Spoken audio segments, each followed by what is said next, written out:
Urea పక్కదారి పట్టకుండా వ్యవసాయ శాఖ తెచ్చిన ఫర్టిలైజర్ యాప్తో కొత్త సమస్యలు తెచ్చిపెడుతోంది. యాప్తో సైబర్ కేటుగాళ్లు రైతులను టార్గెట్ చేస్తున్నట్లు తెలుస్తోంది. ఇప్పటికే రాష్ట్ర వ్యాప్తంగా 15 జిల్లాల్లో ఫర్టిలైజర్ బుకింగ్ యాప్ ద్వారా యూరియా సప్లై జరుగుతోంది. యాప్పై రైతులకు సరైన అవగాహన లేకపోవడంతో ఏపీకే ఫైల్స్ వాట్సాప్లో పంపించి ఇన్స్టాల్ చేస్తున్నారు. మరికొందరు సైబర్ నేరగాళ్లు ఫర్టిలైజర్ యాప్ అంటూ లింక్ పంపించి రైతుల ఖాతా నుంచి డబ్బులు లాక్కునే ప్రయత్నం చేస్తున్నారు.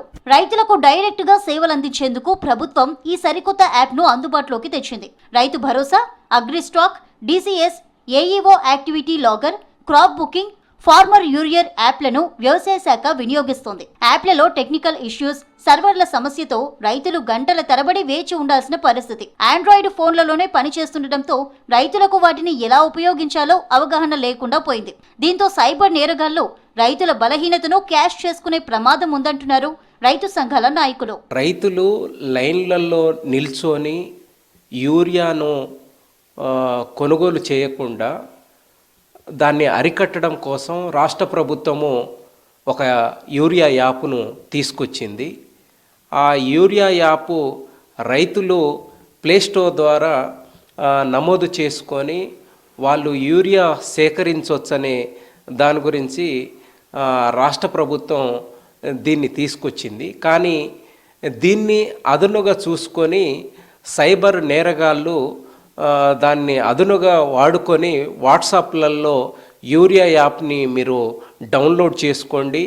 ఆ డౌన్లోడ్ చేసుకోవడం ద్వారా ఒక ఓటీపీ అనేది వస్తుంది. ఆ ఓటీపీ ద్వారా యూరియా యాప్లో మనం నమోదు చేసుకోవచ్చు అనేది వాళ్ళు వాట్సాప్ గ్రూపులలో పంపిస్తూ ఉన్నారు. దీనివల్ల అమాయకమైన రైతులు తన అకౌంట్లో ఉన్న డబ్బుల్ని పోగొట్టుకున్న సంఘటనలు ఇటీవల పోలీస్ స్టేషన్లలో నమోదైనాయి. ఈ యాసంగి సీజన్ కు సంబంధించి కేంద్ర ప్రభుత్వం రాష్ట్రానికి 10.4 లక్షల మెట్రిక్ టన్నుల యూరియాను కేటాయించగా ఇప్పటి వరకు 7.8 లక్షల మెట్రిక్ టన్నులను సరఫరా చేసింది. ఇందులో ఇప్పటికే 6.95 లక్షల మెట్రిక్ టన్నులు కొనుగోళ్లు పూర్తయింది. ఫ్యూచర్లో యాప్ ద్వారా రైతులకు సైబర్ సమస్యలు లేకుండా చూడాలని కోరుతున్నారు రైతు సంఘాల నేతలు. చదువుకున్న వాళ్ళు చాలా కొద్ది మంది ఉన్నారు.